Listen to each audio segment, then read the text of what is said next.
What inspired the scientists at AT&T Bell Labs to invent the transistor, which led to all the amazing electronic devices we use today? It was this, a tiny device invented in 1874. A sliver of wire lightly touching a crystallized mineral, often galena, like you see here. The contact formed a crude detector that was used in early crystal radio sets. It was the very first semiconductor device, and it was notoriously unpredictable.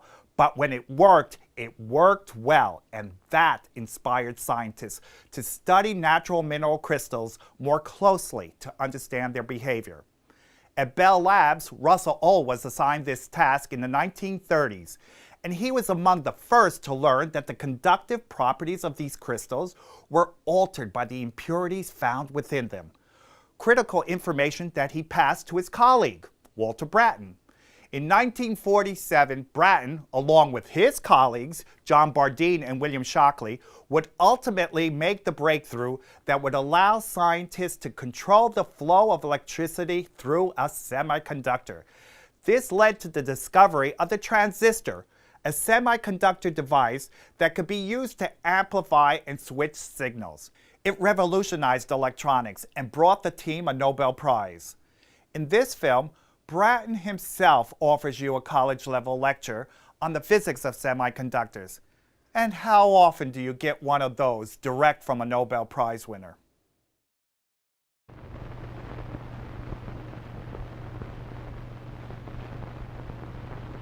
I would like to talk to you about the physics of semiconductors. In order that we may keep track of where we are, I've put on the board an outline of what we're going to consider. First, I would like to demonstrate to you some of the properties of semiconductors. Then I would like to present a simple model. Then we will take up just a little bit of the history of the development. And then some of the impact of the discoveries that came. And then some of the new phenomena. Semiconductors, as the name implies, are conductors of electricity. At first, materials were divided into two classes, those that conduct electricity and those that do not. These were called conductors and non-conductors, or if you wish, metals and insulators. Then it was found that there was an intermediate class of materials that did not conduct very well, but still were not good insulators. These are the semiconductors. I'm going to illustrate to you some of their important properties. I have here a small rectangular piece of a semiconductor connected in series with this battery and this meter. You can see that there is current flowing through this semiconductor. One of the first properties noticed about semiconductors was the fact that they have a negative temperature coefficient of resistance, that the current increases as you heat the sample. I have here a Bunsen burner with which I will heat this sample up a bit, and as you can see, the current increases quite a great deal. You notice that this definitely must be a heat effect because it takes a long time for that block to cool down. The current stays up after I take the flame away. To show you that semiconductors are distinctly different from metals in this respect, I have here a metal wire wound on this ceramic spool that I will put in place of the semiconductor. In this case, in order to get a resistance somewhat near that of that short, thick piece of semiconductor, I've taken a very thin wire, about 4 mils in diameter, and about 16 feet of it, and still it has a smaller resistance, more current than flowed through that short block of semiconductor. In this case, you will see that when I heat this metal wire, the current decreases. In other words, metals have a positive temperature coefficient of resistance. Another property of semiconductors is that the contacts to them sometimes pass current in one direction, but in another. I have here a piece of semiconductor in which two contacts have been made to. One contact has these properties. The other contact is ohmic. In order to illustrate this property of rectification, I have on the scope here presented a sinusoidal current. When I plug this semiconductor across here, I block the current flowing in one direction. Notice that this property has a definite sign. If I turn this over, it blocks the current flowing in the other direction. Another property that semiconductors have is that their conductivity is sensitive to light. If I reconnect this piece of semiconductor here in my circuit and turn the meter back down on the more sensitive scale, and then shine this light on the semiconductor, you see the amount of current that flows is greatly increased. This is a light effect and is instantaneous, you see, as I take my hand in and out of the light.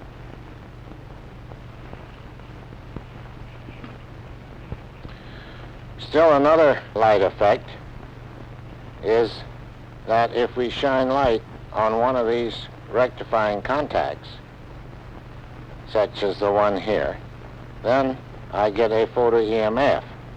In this case, I don't need the battery.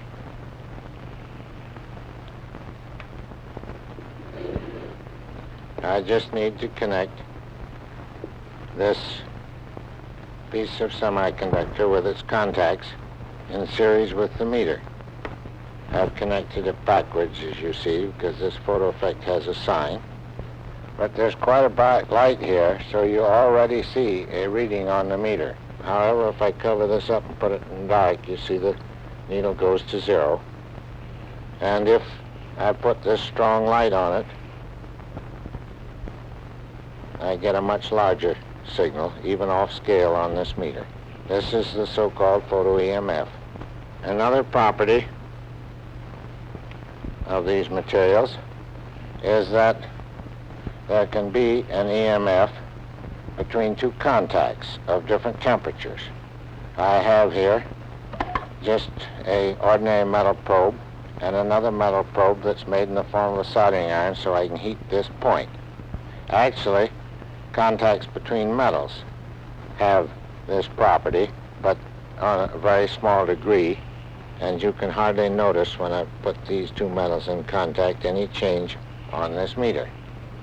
But if I put these 2 points down on this piece of semiconductor, you see the needle moves way over to my right.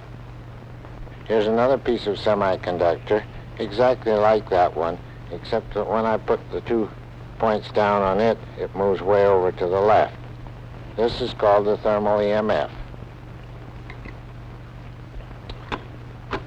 Here you see that two materials that are practically alike can have different signs of thermal EMF. Still another property that has a sign was that discovered by Hall. This property was that if one has a current flowing in a conductor and one places a magnetic field perpendicular to the direction of flow of the current, that then the current will be deflected. And that in order to keep the current flowing uniformly down the conductor, the sides of the conductor will become charged. Here again, in most metals, this property had one sign. But in the case of semiconductors, it was found that in some semiconductors it could have one sign, such as this, and others the opposite sign.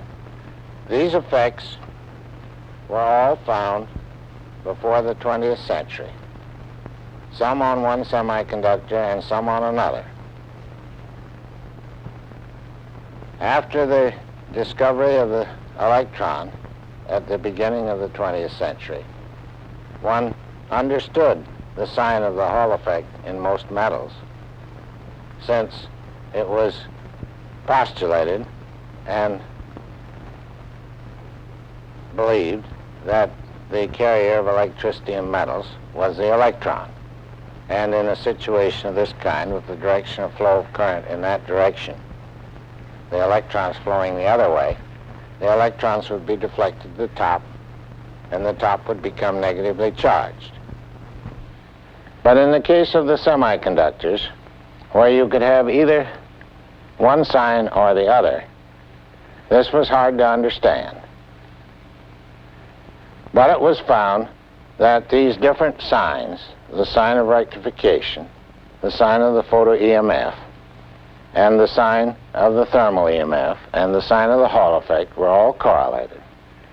That if you knew one, you could predict the signs of the other.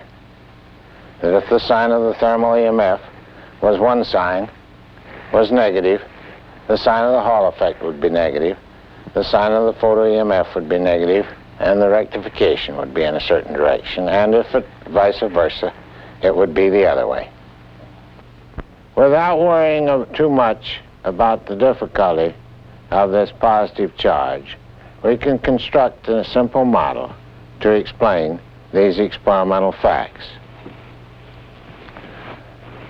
This model consists of just forgetting about the difficulties and assuming that a semiconductor is a medium in which both these types of charges can exist. That these types of charges come from the dissociation of a chemical bond.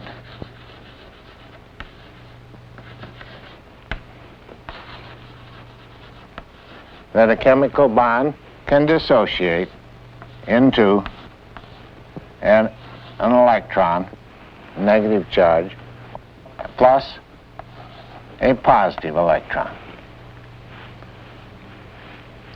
That it takes energy to break a chemical bond and form these two types of conductors. And that in a normal semiconductor at room temperature, some of these bonds are dissociated by thermal excitation. We can get a little more detailed picture of what this shows by taking a particular semiconductor, a crystal made of germanium, in the fourth column of the periodic table, carbon, silicon, and germanium.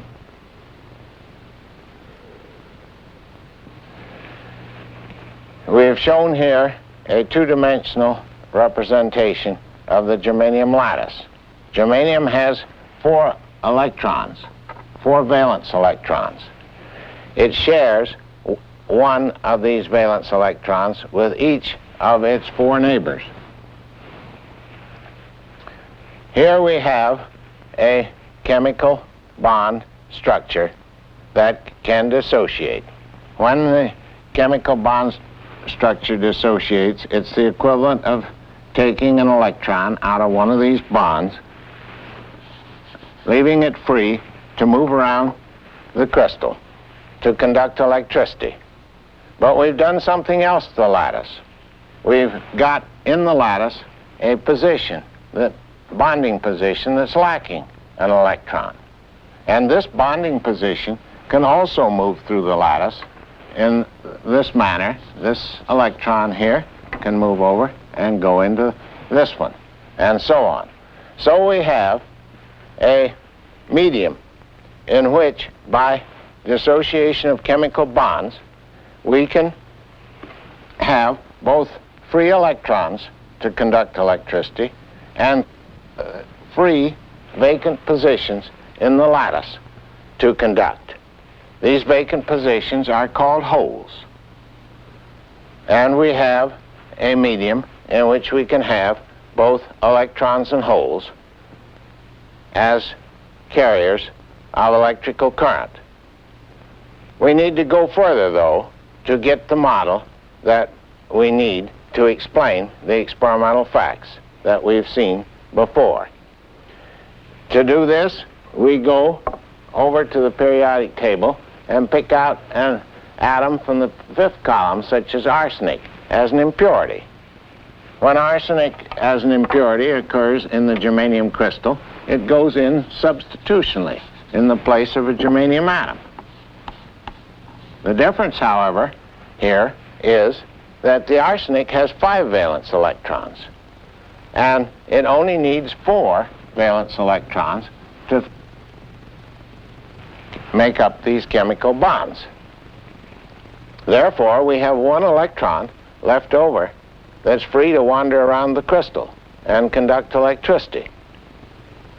And this, as was first called, would be an excess semiconductor. There would be excess electrons left over from the chemical bonding structure. To get the other type, we go back to our periodic table and pick out an impurity from the third column of the periodic table, gallium. Putting this gallium in instead of the arsenic, we then have a situation where we only have 3 valence electrons to fill the bonding structure of the crystal. In other words, we have a vacant position in the bonding structure or hole, and that this vacant position can move around. So here we have what has been called a defect semiconductor. There are not enough electrons to fill the chemical bonding structure. So we have now either a lattice that has extra electrons in it, and in the case of such a lattice, we have a negative thermal EMF, a negative Hall coefficient, and the corresponding signs of thermal EMF and rectification. If, on the other hand, we had a gallium-doped germanium lattice, we would have a defect semiconductor, and we would have the opposite signs of these various effects. In a situation of this kind, where we have the chemical equation showing a dissociation, we can write down a very fundamental law. If we take for the concentration of the free electrons in the crystal the number n, and if we take for the concentration of the holes or vacant bonding positions the number p, the law says that in thermal equilibrium at a given temperature that this product should be equal to a constant. As most chemists and physicists know, this constant has a very simple dependence upon temperature. K is equal to a different constant, K prime, times an exponential function of the negative of the energy necessary to dissociate this chemical bond, e.g., divided by Boltzmann's constant times the absolute temperature. The real part of the dependence of this equation on which particular semiconductor we took is how much energy was necessary to dissociate the chemical bond. If we had taken, instead of germanium, another semiconductor, the EG would be different. And this is about the only thing in this equation that would have been different. Here we see, then, we have a model for our phenomena. In the case where a crystal or medium is pure, N is equal to P. But in the case where there has been an impurity added, such as to give us extra electrons, then N is increased, but because of the necessity of the product being equal to a constant, P has been decreased. This is called an N-type semiconductor. N is greater than P. In the other case, where we put in an impurity atom to increase the number of vacant positions or holes, then we have a P-type semiconductor. and P is greater than N. With this simple picture, it becomes difficult to see why the fundamental phenomena of semiconductors were not understood sooner. There were many difficulties, however. One was the fact that the materials the experimentalists were working with were much more complicated than silicon or germanium. Copper oxide, for example, was a p-type semiconductor. It was difficult to find out what the essential impurities in it were. One could only make it by formula, by art. One could not control these impurities. It was a very highly p-type semiconductor. P was much greater than N, so much greater than N that the experimentalist had the tendency to forget about the fact that there might be some electrons, that the electrons might play a role. Other materials had N greater than P, but so much greater that there again the other carrier was lost sight of. Then there was the difficulty as to how these broken valence bonds could really take part in the conductivity. Why the movement of the place where the bond was broken through the lattice would not be very slow and sluggish, somewhat like the movement of a positive ion. It took the advent of quantum mechanics and the understanding of motions of electrons in a crystal lattice to remove this difficulty. The real big break came when one began to concentrate on the simpler materials like silicon and germanium, materials that are after all made up of single atoms, and one could control and find out what the impurity atoms in the crystals were. With the work on these materials and the beginning of understanding of the equilibrium phenomena in semiconductors, another phenomena came along, and that was the fact that while in equilibrium this law must hold, that one can momentarily, especially at surfaces, violate equilibrium and create extra holes and electrons.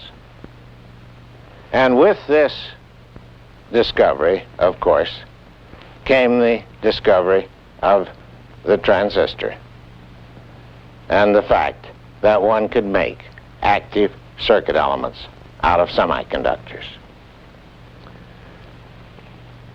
It became then important to make even better samples of semiconducting materials of silicon and germanium, such as these single crystals, this one of silicon and this one of germanium. These are crystals of a degree of perfection, samples of solids that have not been made before. Ordinary chemical purity is considered very good if one gets to a part in a million. But in these crystals, the impurity has been reduced to parts in 10 to the 9th or 10 to the 10th, way beyond a factor of 1,000 or 10,000 times more pure than the chemists had known before. This has had a tremendous impact upon the whole field of theory and experiment in solids. It was not until one got materials this pure that one could begin to look at and understand the imperfections that were still left, that they had been reduced to a point where one could count these imperfections. And measure how they changed under certain conditions and really begin to understand what was going on. It would, of course, be very surprising if such an understanding would not lead to new phenomena. One such phenomena that was very interesting is that these electrons and holes in a crystal medium of this kind form, in the presence of a magnetic field, a natural resonant system, very much like a pendulum. The magnetic field tends to make the electrons and holes go in circles if they move at all. And the interesting part of this phenomena is that the resonant frequency is independent of the magnitude of the motion. Therefore, if one irradiates one of these crystals in the presence of a magnetic field with electromagnetic radiation of the proper frequency, one can measure this resonance. And, as one might expect, the magnitude of this resonant frequency is a measure of the effective mass of these carriers in this crystal medium. One is not surprised, after what one has heard, that this effective mass is near the mass of an electron in free space.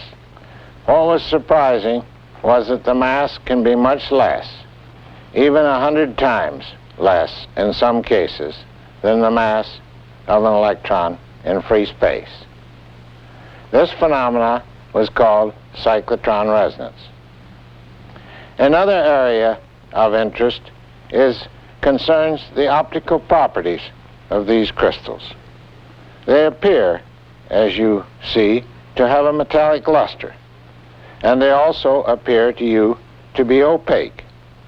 These are essentially two different properties. The opaqueness is due to the fact that the energy necessary to dissociate the valence bond in these crystals is small enough so it only takes a quantum of energy in the near infrared. And in the visible, all the light is absorbed, creating whole electron pairs. The metallic luster, however, is due to the tremendously high index of refraction these crystals have.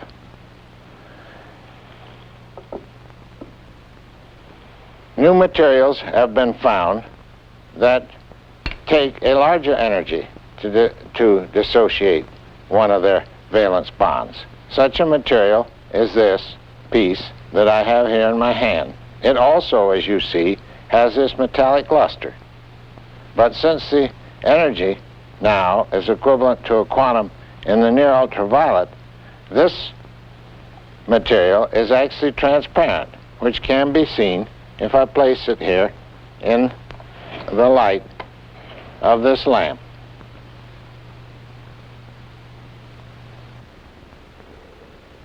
The transparency of materials of this kind in the visible allows us to study another phenomena. We've discussed how whole electron pairs can be created by adding energy to these materials. The reverse process also occurs. When there are extra whole electron pairs in these crystals, they recombine and they give out light. That experiment can be demonstrated over here, where I have a battery in series with a small piece of this material, and by passing current through this material, I can create whole electron pairs, and by looking through this microscope, I can see the radiation of recombination of these holes and electrons.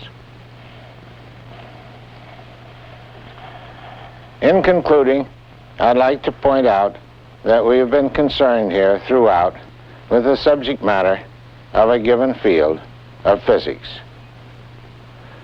There is a tendency when you are taking a physics course to be so concerned with the subject matter that you may overlook the really important part.